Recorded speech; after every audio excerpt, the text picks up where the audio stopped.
आज से 20 साल बाद आपको उन चीजों पे डिसअपॉइंटमेंट नहीं होगा जो चीजें आपने करी। आपको डिसअपॉइंटमेंट होगा उन चीजों पे जो आपने नहीं करी।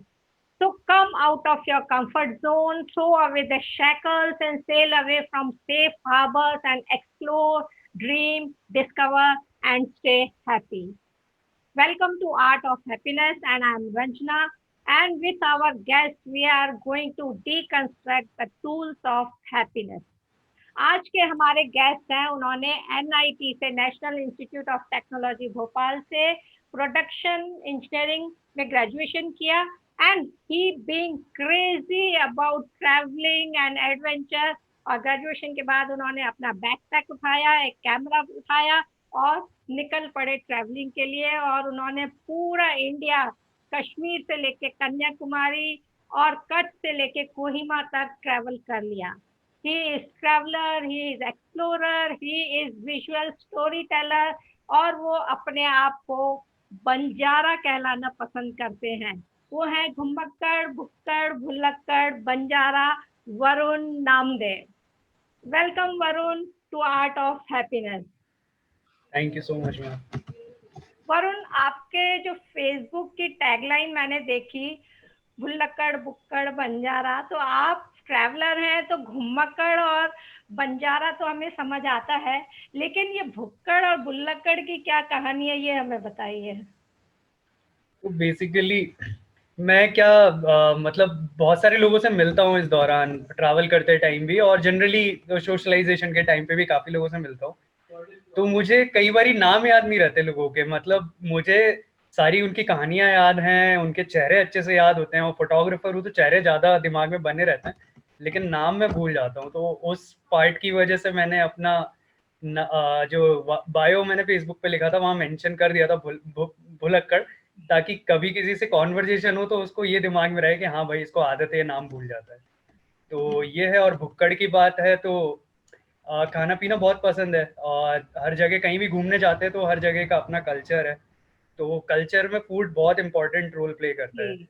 हम्म। तो काफ़ी खाता पीता हूँ मैं, इसलिए हम्म। भुक्कड़ मेंशन कर देता हूँ ताकि लोगों को पता रहे कि भाई ये आ रहे हैं तो खाना पीना हो गई, तो हम्म। एक उनको हिंट मिल जाती है कि इसको हाँ इस जगह लेके जाना है, यहाँ का कुछ स्पेशल खाना है, इसको अच्छा लगेगा एंड वहाँ एक्सप्लोर कर पाएंगे। तो ये दो रीज़न है दोनों टैग्स के। ओके वरुण, जैसे हर बंदे का एक सपना होता है कि हमारी एक स्टेबल लाइफ हो, एक स्टेबल इनकम हो, स्मूथ लाइफ चले। और आपके पास भी वो ऑप्शन तो था जब आपने इंजीनियरिंग से ग्रेजुएशन किया, तो आपके पास एक लुक्रेटिव जॉब का ऑप्शन था और जिससे एकदम स्मूथ लाइफ चलती। लेकिन आपने वो ऑप्शन ना लेके एक अलग रास्ता चुना, जिससे बोलते हैं ना, रोड लेस ट्रेवल्ड, जिसपे कम लोग चलते हैं।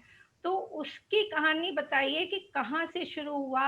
आप एक अलग रास्ते पे चल रहे हैं, तो क्या आप उस रास्ते से, अपने उस डिसीजन से खुश हैं या कुछ रिग्रेट है, या आप इसी रास्ते पे कंटिन्यू करना चाहेंगे आगे भी? ओके, बहुत इंटरेस्टिंग सवाल है और ये काफ़ी पूछा भी जाता है, और ये मैं बहुत कॉन्template करता रहता हूँ ये क्वेश्चन को बाय द टाइम।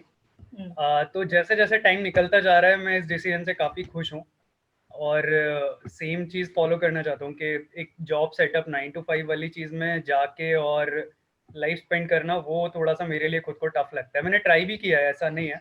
9 to 5 वाली जॉब भी मैंने एक्सपेरिमेंट के लिए कि चलो ठीक है क्या एक्सपीरियंस होगा, देखते हैं। बाकी कहानी ये है कि कॉलेज टाइम पे जो मेरे कॉलेज के सीनियर हुआ करते थे, जब मैं सेकेंड ईयर में था वो लोग फाइनल ईयर में थे, तो उनसे मेरी बॉन्डिंग हमेशा अच्छी रही है। मतलब इवन फर्स्ट ईयर में भी था तो फाइनल ईयर के सीनियर्स को मैं जानता था।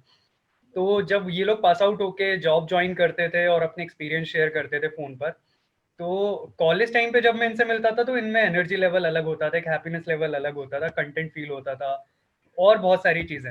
बट जैसे जैसे जॉब में ये लोग फिर अपना टाइम स्पेंड करते गए और चीज़ें शेयर करते थे, तो वो लैक ऑफ एंथुसियाज्म और थोड़ा सा स्ट्रेस, ये सारी चीज़ें आती थी। जबकि बहुत सारे ऐसे सीनियर थे उनका ड्रीम कंपनी है, सारा प्लेसमेंट जैसा सोचा वैसा हुआ, जहाँ चाहते थे वहाँ ज्वाइन किया, बट स्टिल वो हैप्पीनेस फैक्टर वहाँ कहीं ना कहीं लैक कर रहा था, मैं समझ में आता था। और वो बहुत सारी अपनी स्ट्रेस वाली जितनी चीज़ें मिल रही उनको वो भी शेयर करते थे। तो फिर मेरे को यही समझ में आया कि सबकी ड्रीम प्लेसमेंट होती है, ड्रीम कंपनी होती है, लेकिन उसके बाद भी अगर ऐसी प्रॉब्लम्स हैं और श्योरिटी नहीं है कि हम जो चाह के इतनी मेहनत कर रहे हैं, इतनी 4 साल इन्वेस्ट करते हैं और उसके बाद भी हमें वो नहीं मिल रहा है। तो मेरा मोटिवेशन प्लेसमेंट से थोड़ा सा कम होता चला गया धीरे धीरे, और मैं फिर सोचने लग गया कि अगर इंजीनियरिंग में ये नहीं करना है, लाइक इंजीनियरिंग के अलावा जो अगर और चीज़ करनी तो फिर क्या होगा। तो ये कारण रहा कि मैंने ट्राई किया कि मैं कॉर्पोरेट सेक्टर ज्वाइन ना करके या तो मैं कुछ और यूपीएससी गवर्नमेंट सेक्टर ट्राई करूंगा जहां मुझे कम से कम घूमने फिरने के लिए टाइम मिल पाए, और सैलरी कम भी हो तो उतना स्कोप हो कि मैं खुद के लिए टाइम निकाल पा रहा हूँ, जो कॉर्पोरेट सेक्टर और मेट्रो सिटीज में जो मेरे सीनियर थे वो जो नहीं कर पा रहे थे। तो एक ये था, और दूसरा ये था कि अगर ये गवर्नमेंट जॉब मिलना आसान नहीं है और अगर यूपीएससी में नहीं होता है देन फिर क्या होगा बैकअप प्लान। तो फिर मेरे को कॉलेज से पहले भी, स्कूल टाइम से भी मेरे को फोटोग्राफी करने का बहुत इंटरेस्ट रहा है, मैं बहुत शौकिया तौर पर करता आ रहा था ये सारी चीज़ें।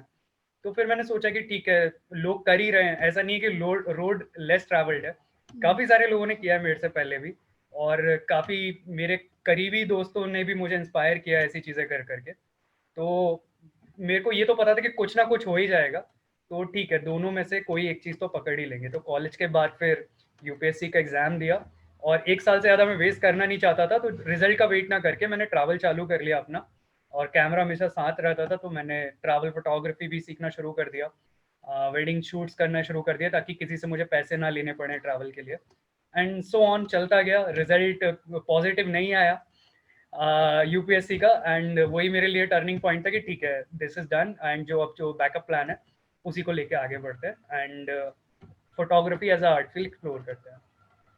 तो बेसिकली आपको ट्रैवलिंग हैप्पीनेस देती है, जैसे आपने हैप्पीनेस के लिए ही जैसे अलग रास्ते पे चले, आपने जैसे अपने सीनियर्स को देखा, they were not happy in their job, तो ट्रैवलिंग गिव्स यू हैप्पीनेस। तो everybody is working towards the happiness, ultimately हम सबको लाइफ में हैप्पीनेस चाहिए, उसके लिए हम वर्क करते हैं, तो ट्रैवलिंग गिव्स यू हैप्पीनेस। लेकिन अब इन सब में सवाल आता है कि भले आप बोल रहे हैं कि कई लोग ये कर रहे हैं, फिर भी इतना ट्रेंड में नहीं आया है कि हम ट्रैवलर बन जाएं या फोटोग्राफर बन जाएं। तो जब आपने पहली बार अपने घर में ये बात बताई होगी कि मैं अब ऐसा करना चाहता हूँ कि ट्रैवलर या फोटोग्राफर बनना चाहता हूँ और वैसे ही मेरी लाइफ रहेगी, तो उनका क्या रिएक्शन था या आपके क्या कन्वर्सेशन थी, आपने कैसे कन्विंस किया अपने घर वालों को, अपने रिलेटिव्स को? मैं बहुत छोटे शहर से बिलोंग करता हूँ, छोटा टाउन है राघोगढ़ मध्य प्रदेश का, और मेरी फैमिली में मेरे पापा टेलर है, छोटी सी दुकान है उनकी, और मम्मी घर संभालती है। तो उन्होंने इतना स्ट्रगल देखा है अपनी लाइफ में, तो उनको यही लगता है कि भाई नौकरी होनी चाहिए एक प्रॉपर, या तो आईटी सेक्टर में जो बाकी कॉलोनी के बच्चे या मेरे से बड़े लोग काम कर रहे हैं, या कोई अच्छी और जगह पे कोई बड़ा बिजनेस कर रहा है, या कोई गवर्नमेंट सेक्टर में। तो जो करियर ऑप्शन मेरे पेरेंट्स को दिखे वो बहुत लिमिटेड थे, डॉक्टर, इंजीनियर, या फिर कोई कंपनी में आप आईटी फील्ड में कोई एमसीए जैसे कोई जॉब स्टडी करके आप ज्वाइन कर रहे हो। तो मेरे लिए तो ये बहुत बहुत ही ज़्यादा मुश्किल था कि उनको ये चीज़ भी बताना कि नहीं, आर्ट में भी बहुत सारे जॉनर होते हैं, उसमें भी अपनी अपनी जॉब्स होती हैं, और ये तो फिर भी मैं उस आर्ट फील्ड के जो मेन स्ट्रीम जॉब्स हैं उनकी बात कर रहा हूँ, लेकिन एज अ ट्रैवलर ये तो कौन सा, कभी किसी ने सुना ही नहीं है कि कोई ट्रैवलर नाम का भी कोई ऐसा पर्टिकुलर जॉब होता है, और मैं कंसिडर भी नहीं करता हूँ उसको। बट मेरे पास हमेशा से फोटोग्राफी वाला पार्ट हमेशा रहा है कि फोटोग्राफर होते हैं, और उनकी खुद की फॉर्म्स होती हैं। फिर भी उनका यही था कि अगर फोटोग्राफर बनोगे और कहीं की नौकरी नहीं लगी तो क्या तुम फोटो स्टूडियो खोल के पासपोर्ट साइज फोटो छापोगे, क्या करना चाहते हो, इंजीनियरिंग इसलिए करी है तुमने, इसलिए हम लोगों ने पढ़ाया। तो ये फ्रिक्शन काफ़ी रहा है स्टार्टिंग से, घर वाले कभी फेवर में नहीं रहे उस चीज़ के लिए। और being from national institute of technology, या मतलब हाँ, एमएसआईटी बोला जाता है हाँ, भोपाल में, और मतलब एक ड्रीम मेरे कॉलेज होता है कई लोगों का वो। एग्जैक्टली, और मेरी मम्मी भोपाल से बिलोंग करती हैं, तो मेरा जो ननिहाल वाला साइड है हम्म, उसमें एक अलग ही रेपुटेशन थी कॉलेज की, तो उनकी बहुत ज़्यादा हाई एक्सपेक्टेशन रही है, मेरे पापा से ज़्यादा उन लोगों की रही है। तो रिलेटिव्स का भी काफ़ी था कि अरे तुम क्या कर रहे हो ये, बाकी सब लोग कोई दुबई में है, कोई ऑस्ट्रेलिया में, कोई यूएस में, और तुम इतना अच्छा छोड़ के और पीछे हट रहे हो, यहीं रहना चाहते हो। तो ये रिलेटिव्स की तरफ से भी फ्रिक्शन था, और वही चीज़ है वो घर पे सुनने को मिलती थी, तो पापा की तरफ से भी वही था। उसी चक्कर में मैंने यूपीएससी का ऑप्शन लिया था कि ठीक है मैं यूपीएससी के लिए ट्राई कर लेता हूँ, बट यूपीएससी भी मेरा ये था कि मैं पहले थोड़ा घूम लूँ, क्योंकि मैं बचपन में कभी घूमा नहीं था, मैं पिकनिक नहीं गया हूँ। मैं सिर्फ भोपाल आया हूँ, नानी के पास रहा हूँ, वापस गया हूँ, और कभी कभार 2 साल में 3 साल में एक बार फैमिली के साथ कोई ट्रिप हो गई, मामा मौसी लोगों के साथ कहीं चले गए, तो वो हुआ। और बचपन से देखता आया हूँ मैं, फोटोग्राफी के चक्कर में ये बहुत सारा लैंडस्केप देखा है मैंने इंडिया का, कभी कैलेंडर पे, कभी न्यूज़पेपर पे। तो हमेशा से अंदर से वो क्यूरोसिटी रही थी कि मुझे भी ट्रैवल करना है, इंडिया इतना डाइवर्स है, ये देखना है, यहाँ इस जगह ये होता है, हिमालय जाना है, कन्याकुमारी जाना है। तो वो मैनिफेस्ट होता रहा बचपन से कि ठीक है, एक बार पढ़ाई पूरी हो जाएगी, जॉब लग जाएगी, तब करेंगे, लेकिन करेंगे। और घर वालों से तो मतलब पैसा पढ़ाई के लिए मिल रहा है, वही बहुत है, तो इसके ऊपर ज़्यादा बोलना सही भी नहीं है। तो ये सारी चीज़ें मैनिफेस्ट होती रहीं, और फिर एक पॉइंट पे जब मेरे को समझ में आया कि अब जॉब तो है ही नहीं है, प्लेसमेंट मतलब मेरे को लेना नहीं है, देन कैसे मैं परस्यू करूँगा। तो मैंने घर वालों को बोला कि मैं इंटर्नशिप करने के लिए जा रहा हूँ। उनको मैंने ऐसा नहीं बताया कि मैं सब कुछ छोड़ के यूपीएससी पीछे रख के जा रहा हूँ। तो वो बोलने लगे नहीं, पहले तुम अपना यूपीएससी का कर लो। मैं उनको फिर वो बोलता रहा कि मैं 2 साल में वापस आके फिर कर ही लूँगा, इंटर्नशिप के बाद भी कर सकता हूँ यूपीएससी।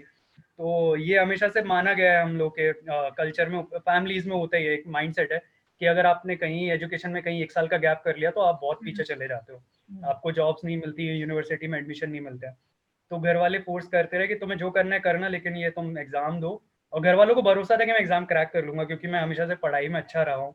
तो उनको यही लग रहा था कि चलो एक बार ये एग्जाम निकल जाएगा, उसके बाद इसका ऑप्शन होंगे नहीं, ज्वाइन करेंगे ही। बट कुछ एक आध एग्जाम मेरा खराब हुआ, जिसके कारण मैं एग्जाम क्लियर नहीं कर पाया, और थैंकफुली वो एग्जाम खराब हुआ। सो मेरे को मौका मिल गया कि ठीक है, मैंने आपका कर लिया है, इंजीनियरिंग पूरी करी, यूपीएससी की तैयारी करी, मुझे आप अपने 2-3 साल दो, मैं अपने हिसाब से एक्सप्लोर करना चाहता हूँ। तो तब भी कन्विंस नहीं थे, रूखे सूखे मूड में उन्होंने जैसे बात करते थे वैसे करी। पापा तो 3-4 महीने बात ही नहीं कर रहे थे, तो वो रही है। फिर 3-4 महीने में उनको ये समझ में आया कि ये तो घर लौट के आ ही जाएगा, पैसे तो है नहीं है इसके पास, क्या कर लेगा, तो कर लेने दो 3 महीने में, फिर हम बताएंगे इसको क्या होता है। तो वो मैंने कभी अपने ऊपर बनने नहीं दिया, मैंने कहा घर वालों से पैसे नहीं लेने, नहीं तो मैं परस्यू नहीं कर पाऊंगा ये सारी चीज़ें।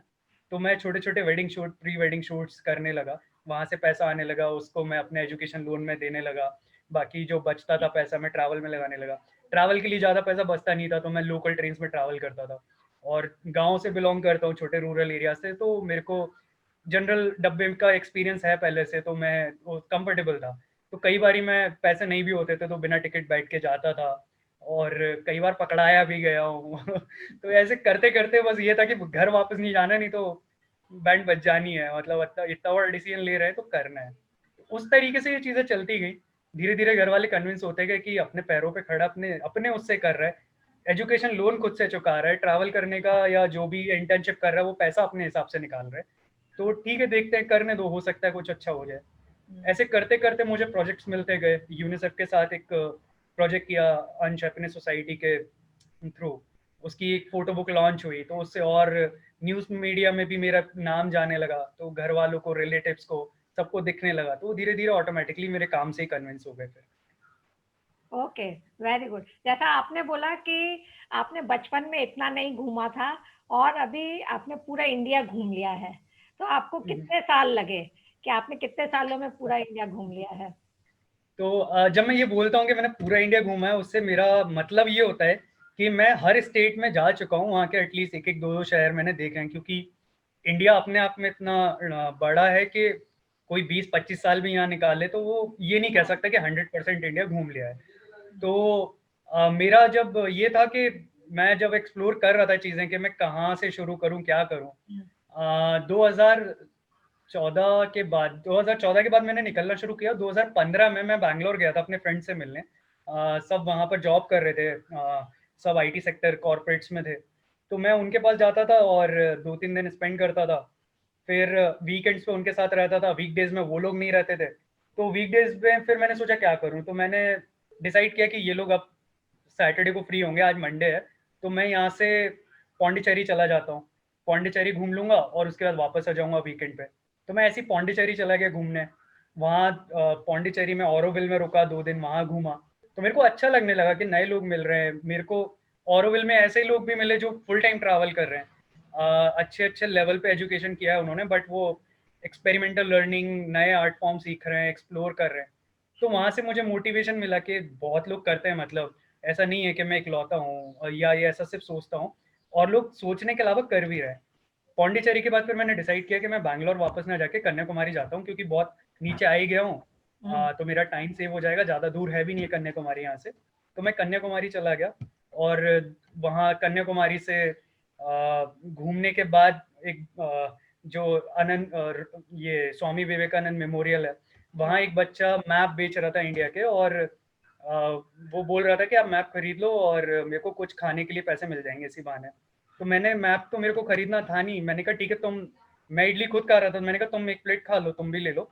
तो वो बोला कि नहीं वो तो मैं खा लूंगा, लेकिन मैप आपको लेना पड़ेगा, नहीं तो मैं लूंगा नहीं। तो वो चीज़ इंस्पायरिंग लगी कि हम भोपाल या आसपास की जगहों पे देखते हैं कि लोग बच्चे भीख मांग रहे हो, यहाँ का बच्चा जो पढ़ रहा है, सारी चीज़ें कर रहा है, और अपना बेच बेच के अपनी चीज़ें और पैसा इकट्ठा कर रहा है, और किसी से भीख नहीं मांग रहा है। तो उस बच्चे की वो बात बहुत इंस्पायरिंग लगी थी, तो मैंने कहा ठीक है, तो मैंने उससे मैप लिया, उसको खाना खिलाया, और फिर वो वहीं बैठा बैठा मैं ये सब थॉट सोच रहा था कि कितनी हिम्मत है उस बच्चे में। मैं अपने बचपन में कभी ऐसी चीज़ नहीं सोच सकता था मैं कुछ बेच के पैसा कमाऊंगा। और वहीं फिर वो मैप देखते देखते फिर मैं देखने लगा, अच्छा कन्याकुमारी के पास केरला से केरला की ये जगह हैं जो पास पड़ती हैं, देन उसके बाद ऊपर हम्पी है, देन गोवा है। तो ऐसी दिमाग में आया कि ठीक है, जितना मेरे पास पैसा है उससे मैं जितना जितना जा सकता हूँ जाऊँगा। तो वो फिर मैं केरला एंटर किया, वहाँ से 2-2 3-3 दिन हर जगह रुका। केरला 1 हफ्ता स्पेंड करने के बाद फिर मैं वापस कोयम्बटूर आया। कोयम्बटूर 1 दिन रुकने के बाद मदुरई आया, तमिलनाडु। और ऐसे पूरा फिर केरला, तमिलनाडु, ये 2 स्टेट कवर किया। बहुत सारे फेसबुक पे मेरे फ्रेंड जुड़े हुए थे, मैं पिक्चर्स डालता था तो उनको फ़ोटो शेयर करता जा रहा था। तो वहाँ से मेरे को लाइक्स एंड कमेंट्स आने लगे कि अरे वाह! हम लोग नहीं जा पाए, इतने टाइम से प्लान कर रहे हैं। तो फिर मेरे को लगा कि मैं तो बहुत लकी हूँ कि मैं एटलीस्ट घूम पा रहा हूँ। और बाकी लोग इतना सब करने के बाद भी मतलब ये बोल रहे हैं कि नहीं घूम पा रहे, तो वो मोटिवेशन बिल्टअप होता रहा। देन मैंने डिसाइड किया कि ठीक है, अब ऐसे ही मैं फॉलो करते करते मैं कश्मीर तक जाऊंगा, और वहीं ख़त्म करूंगा। तो ये ऐसे जर्नी शुरू हुई, और उसके बाद ऑलमोस्ट मेरे को 3 साढ़े 3 साल लगा ये पूरा स्ट्रेच पब्लिक ट्रांसपोर्ट से कवर करने में। जब पैसे ख़त्म हो जाते थे मैं भोपाल आ जाता था, और भोपाल में मैनेट के हॉस्टल में जूनियर्स के साथ रुक जाता था। कोई फ्रेंड यहाँ रुका हुआ है उसके घर रुक जाता था, रिलेटिव्स के घर नहीं जाता था उस दौरान, ताकि वो ब्रेन वॉश ना हो जाए वापस से। और मैं फिर 1 हफ्ते 10 दिन यहाँ रुक कर फ़ोटोशूट्स कर कर जो पैसा मिलता था, तो मैं वापस उस जो लोकेशन पे जाके जर्नी अपनी फर्दर कंटिन्यू करता था। तो 3 साढ़े 3 साल में मैंने ऐसे करके कश्मीर से कन्याकुमारी और रन ऑफ कच्छ से कोहिमा और फिर अंडमान साइड में ये मैंने ऐसे कवर किया। मैं जब आप ये घूमने की बात कर रहे हैं कि इतना पूरा इंडिया ऐसे अपने हर स्टेट घूमी, तो जब हम जो जॉब में होते हैं उन लोगों को 3 या 4 या 5 दिन की छुट्टी मिलती है तो वो टूर पे निकल जाते हैं, ये सोच के कि क्योंकि जॉब में बहुत स्ट्रेस हो रही है, थोड़ा हमारा स्ट्रेस रिलीव हो जाएगा, हम घूम के आएंगे। लेकिन होता क्या है कि 4-5 दिन में they want to cover 3-4 cities, कि हम क्योंकि यहाँ आए हैं इस साइड तो ये भी घूम ले, ये भी घूम ले। सुबह 5 बजे उठ रहे हैं, 3 टूरिस्ट स्पॉट कवर करने हैं, फिर अगले दिन दूसरे शहर जा रहे हैं। तो इस तरह से स्ट्रेस रिलीव ना होके और ज्यादा स्ट्रेस होने लगती है जब कम समय में ज्यादा शहर घूमते हैं। तो ट्रैवलिंग को कैसे ऐसे एंजॉयबल बनाए कि वो स्ट्रेस बस्टर बने, ना कि उससे और ज्यादा स्ट्रेस होने लगे और लगने लगे कि अब तो घर जाएं, घर जाके आराम मिले। तो कैसे उसको एंजॉयबल बनाए? ट्रैवल में ऐसा लगता है कि मेरा पर्पस कभी भी ये नहीं था कि मुझे इतनी सारी जगह कवर करनी है, कभी नहीं रहा था। मेरा हमेशा से इंटेंशन यही रहा है कि मैं जो भी चीज़ कर रहा हूँ या जहाँ भी जा रहा हूँ, तो वहाँ की चीज़ों को डॉक्यूमेंट करूँ, वहाँ के पिक्चर्स, या वहाँ कोई कहानी मिलती है तो उसको लिख के रखूँ, या याद रखूँ अपने पास सारी चीज़ें सहेज के रखूँ जो भी ट्रैवल टिकट्स हैं। तो ये सब दिमाग में हमेशा से रहा है कि मेरा पर्पस वहाँ के लोगों से मिलना, वहाँ की चीज़ें सीखना, क्योंकि मुझे लर्निंग में बहुत मज़ा आता है, नई चीज़ें देख के, नई चीज़ें सुन के, फिर उनसे कुछ अच्छी चीज़ें अपने अंदर डाल के और अपने परसेप्शन चेंज करने में मज़ा आता है। तो यही हमेशा से मोटिवेशन रहा है। तो मैं पर्सनली यही बोलूँगा, सजेस्ट यही करना चाहूँगा लोगों को कि अगर 3 या 4 दिन का टाइम है, तो वो कोई एक ही लोकेशन चूज़ करें और वहीं पर रहें, आराम से लोगों से मिलें, नई-नई साइट सीइंग करें। लेकिन एक उसको लिमिटेड लिमिटेड रखेंगे तो उस जगह को और बेहतर समझ पाएँगे। और अगर आप पहले से ही बहुत बड़ी लिस्ट बना लेंगे कि नहीं, मुझे इस शहर के 5 ये 10 पॉइंट हैं, इधर-इधर जाना है, देन उसके बाद नेक्स्ट सिटी जाना है, तो आधा टेंशन तो आप लेके जा रहे हो, आप ट्रैवल टेंशन रिलीज़ करने के लिए करते हो। लेकिन आप पहले ही अपनी एक्सपेक्टेशन बढ़ा के जा रहे हो, फिर आप तो चेकलिस्ट बना लेते हो 100 चीज़ों की, और at the end of the trip आप बोलते हो कि नहीं इसमें से तो 50 ही हो पाई, 50 हो पाई वो बहुत बड़ी बात है, लेकिन वो ना देख के फिर जो 50 रह गई हैं आप उस पर लगाते हो दिमाग के, यार ये छूट गया वो छूट गया, अब फिर पता नहीं कब छुट्टी मिलेगी क्या होगा। ये काफ़ी देखा है मैंने, काफ़ी लोगों को ये चीज़ें रिग्रेट करते हुए देखा है। तो मैं यही बोलना चाहूँगा कि कोई लिस्ट बना के मत जाओ, आराम से वहाँ पहुँचो, वहाँ जानो देखो, और जो लोकल सजेस्ट करते हैं कि भैया यहाँ छोटी कोई जगह है या बड़ी कोई जगह है, वो आप देखो और उसको एंजॉय करो, पूरा फील करो। जो भी टेंशन जॉब का है और कोई स्ट्रेस है वो घर रख के निकलोगे तो ये ऑटोमेटिकली इंजॉयबल हो जाएगा। एक्सपेक्टेशन हाई रख ना रख के, एक्सप्लोरेशन का लेवल हाई रखें। इसी को क्या स्लो ट्रैवलिंग बोलते हैं, आजकल जो नया कंसेप्ट आ गया है कि स्लो ट्रैवलिंग, कि एक जगह पे जाएं और उसको एक्सप्लोर करें, ज्यादा इधर उधर ना घूम के, that is only called slow travelling. ये बहुत टर्म, आजकल की जो टर्मिनोलॉजी है बहुत अलग अलग रेफरेंसेस से बनी है। ट्रैवल का हमेशा से यही रहा है कि जैसे एग्जांपल मैं अगर दूं, हिंदू सभ्यता में चार धाम की यात्रा हुआ करती थी, और उसका पर्पस ये था कि लोग एक पॉइंट पे पैदल चल के बड़ी सुंदर सुंदर जगहों से निकलेंगे, अलग अलग प्रांतों से गुजरेंगे, वहाँ लोगों से मिलेंगे, बात करेंगे, फिर उसके बाद जिस भी इष्ट देव को मानते हैं उनकी पूजा करेंगे। तो ये एक पूरा प्रोसेस होता है जिसमें लोगों की स्पिरिचुअल वेलबींग अपने आप अच्छी होती है, स्पिरिचुअल साइड ज़्यादा झुकाव बनता है उनका, और सोशलाइजेशन, क्योंकि आप छोटी छोटी जगहों से जा रहे हो, लोगों से मिल रहे हो और उनसे सीख रहे हो, और फिर उसके बाद वापस आ रहे हो। तो चार धाम की यात्रा पहले जब होती थी बहुत लोग सालों साल निकल जाते थे और आते नहीं थे। अब जब ये ट्रैवलिंग सब मोड ऑफ ट्रांसपोर्टेशन अवेलेबल हैं लोगों के पास, पहले ऐसा रहता था कि शादी हो गई, 2-3 बच्चे हो गए तो बच्चों के साथ भी जा रहे हैं, 35-40 की उम्र में ही ट्रैवल कर रहे हैं। लेकिन अब जब रिटायरमेंट होता है लोगों का 60 साल में, समझ में आता है उनको कि नहीं मुझे अब चार धाम की यात्रा करनी है, लेकिन करनी है क्योंकि मरने से पहले एक चीज़ तो ये हमें करनी है। लेकिन अब उतनी एनर्जी नहीं रही है बॉडी में, तो फिर आप ट्रेन से जा रहे हो, फ्लाइट से जा रहे हो, तो वो जो प्रोसेस, लर्निंग प्रोसेस का एक जो हिस्सा था वो वहीं गायब हो गया, क्योंकि लोगों में उतनी पेशेंस नहीं बची है, उतना टाइम नहीं है। तो अगर वहां से आप रिलेट करते हो तो ट्रैवलिंग हमेशा से यही मोड रहा है, स्लो। आप एक जगह आराम से स्पेंड करो, लोगों से बात करो, फिर अगले पड़ाव पे जाओ, फिर उसके बाद अगला पड़ाव। तो वो बोला ही जाता है कि destination never matter, what matter is your journey, what you are learning, what you are enjoying over there.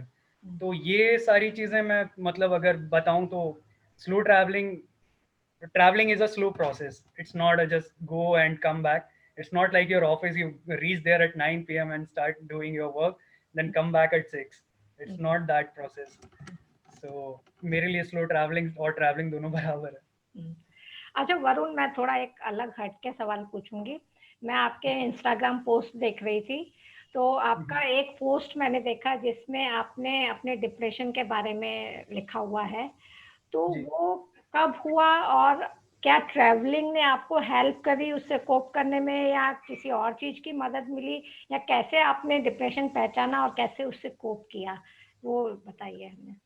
जी, तो डिप्रेशन मैं जब कॉलेज ज्वाइन करने वाला था तब से मेरे को ऐसी कुछ फीलिंग्स थी है, लेकिन मेरे को ये नहीं पता था इस चीज़ को अवसाद बोलते हैं या डिप्रेशन बोलते हैं, क्योंकि न्यूज़पेपर में हम पढ़ते थे, मैगजीन में पढ़ते थे ये सारी चीज़ें, लेकिन उतना अवेयरनेस कभी किसी को नहीं रहा है। और कई लोग आज भी मैं देखता हूँ छोटे शहरों में परेशान हैं, लेकिन उनको ये नहीं पता होता है कि शायद वो डिप्रेस है या नहीं है। तो जब मैं ये बोलूँगा कि जब स्कूल से मैं निकल के कॉलेज गया तब एक अलग एक्सपोज़र मिला। मैंने वहाँ जाके देखा कि लोग दिल्ली वाले बहुत अच्छी इंग्लिश बोल रहे हैं मेरे ग्रुप में, और मैं बहुत छोटे शहर से हूँ तो मेरे में कॉन्फिडेंस भी उतना नहीं है कि मैं लोगों से बात कर पाऊँ। तो ऐसी छोटी-छोटी चीज़ें होती रही। फिर लोग बड़े-बड़े प्लान्स बना रहे थे कि उनको आईएम जॉइन करना है, फिर किसी को आईपीएस बनना है, आईएएस ऑफिसर बनना है। तो मेरे लिए तो इंजीनियरिंग कॉलेज में आना ही बहुत बड़ी बात थी जिस जगह से मैं आया था। तो मैं ये सोच के आया था कि चलो यार बहुत बड़ी चीज़ कर ली है, अब थोड़ी लाइफ ईज़ी होगी। लेकिन वो कॉम्पिटिटिव एनवायरनमेंट देख के फिर रियलाइज़ होता है कि नहीं, मैं बहुत पीछे हूँ। क्योंकि ये तो दुनिया ही अलग है और मैं तो कुएँ का मेंढक हूँ, मुझे तो इन सब के बारे में पता भी नहीं है कि अच्छा ओके आईएएस के लिए कोई कोर्स नहीं होता है, एक एग्ज़ाम क्रैक करना होता है, ये सारी चीज़ें नहीं थी। तो ये हीन भावना भी अपने आप बढ़ती जा रही थी ऐसे।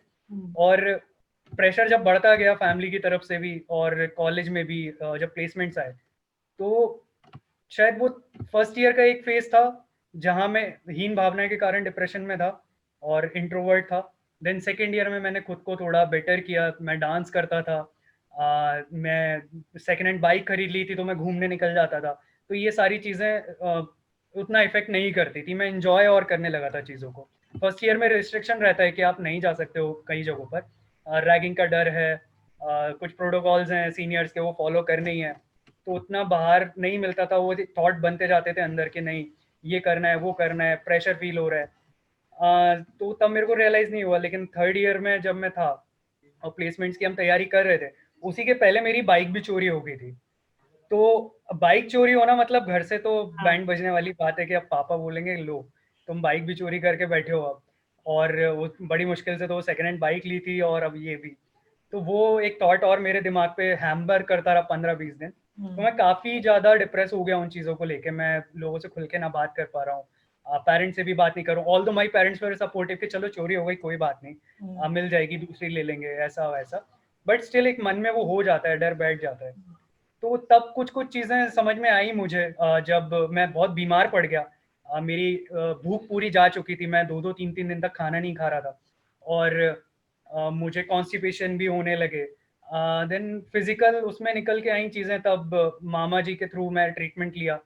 तब मुझे डॉक्टर्स ने बोला कि तुम ऐसे डिप्रेस मत रहा करो, ऐसा-वैसा हो, तो उन्होंने हिंट किया कि डिप्रेस मत रहा करो या ऐसी चीज़ें खुला मतलब खुल के घूमा करो, एन्जॉय करो। तब मैंने डिप्रेशन को समझना चालू किया और तब मेरे को रियलाइज़ हुआ ओके इसको डिप्रेशन कहते हैं। तो कॉलेज में फिर उसके बाद फिर जब मैं अपनी जर्नी दोबारा शुरू करी, मैंने दूसरा जब पाथ लिया फ़ोटोग्राफ़ी परस्यू करने का, तब वहाँ पे लोगों का सपोर्ट हट गया था।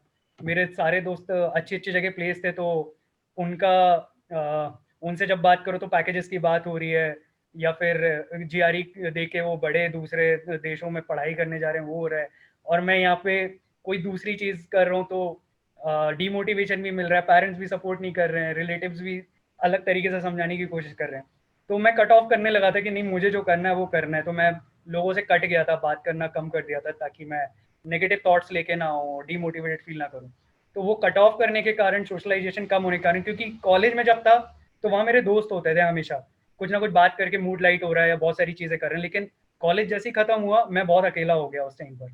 तो वो उस फेज़ में फिर मेरे को समझ में आया कि मैं फिर से डिप्रेस हो रहा हूँ, और क्योंकि मैं कॉलेज में बहुत बीमार पड़ गया था, तो मेरे को इतनी अवेयरनेस थी कि अगर मैं कुछ नहीं करूँगा बेटर, तो मैं फिर से बीमार पड़ जाऊँगा, वो सारी चीज़ें वापस होंगी, जो अच्छी बात नहीं है। मैं ट्रैवल कैसे करूँगा? तो फिर यही था कि कुछ नहीं, चलो ठीक है, जो है होता रहेगा, निकलते हैं बाहर, नए लोगों से मिलना शुरू किया। ट्रैवल जब शुरू हुआ तो मैंने नए दोस्त बनाए, मुझे हर एज के लोग मिले, मेरे से बहुत जो 20 साल बड़े हैं, मुझसे छोटे, जो ट्रैवल कर रहे हैं, उन लोगों से मिलके बातें करना, सब पॉजिटिव चीज़ें शेयर करते थे, एक दूसरे को मोटिवेट करते थे। और फिर कोई नई जगह पे जाते थे तो हाइकिंग करके जा रहे हैं तो फिजिकल एक्सरसाइज हो जा रही है। तो कुल मिला के सारे जो बेनिफिट्स होते हैं, जो डिप्रेशन कम करने के लिए किए जाते हैं या सजेस्ट किए जाते हैं, तो ट्रैवल अपने आप में एक पैकेज होता है उन सारी चीज़ों का। तो ट्रैवल करते-करते मैं अपने आप बेटर फ़ील करने लगा। मुझे कभी कोई फिर वो ट्रीटमेंट की अलग से ज़रूरत ही नहीं पड़ रही थी, और मैं अपना कॉन्फिडेंस गेन करने लगा। पिक्चर्स, आर्ट जो मैं कर रहा था वो और अच्छा होने लगा, और आर्टिस्ट लोगों से मिल रहा था। तो ये सोशलाइज़ेशन मेरा वापस बिल्ट अप हुआ। मेरे नए फ्रेंड बने जो ट्रैवल ओरिएंटेड या फिटनेस ओरिएंटेड बात करते थे, और मैं फिर से रिकवर कर गया। और तब मेरे को रियलाइज़ हुआ कि अगर ट्रैवल नहीं करोगे तो फिर थेरेपिस्ट के पास जाते हैं लोग, तो वो एक ऑप्शन हो सकता है। लेकिन मेरे को लगता था कि ट्रैवल करने से अगर बेटर हो रही है तो ठीक है, मतलब यही कर लो। अगर अगर नहीं हो पाएगा कुछ, स्टिल आई एम फीलिंग कि नहीं, I need to go for the medication और the therapy, then I will surely go for the therapy. तो मतलब ट्रैवल ने आपके लिए थेरेपी जैसे काम किया। एग्जैक्टली।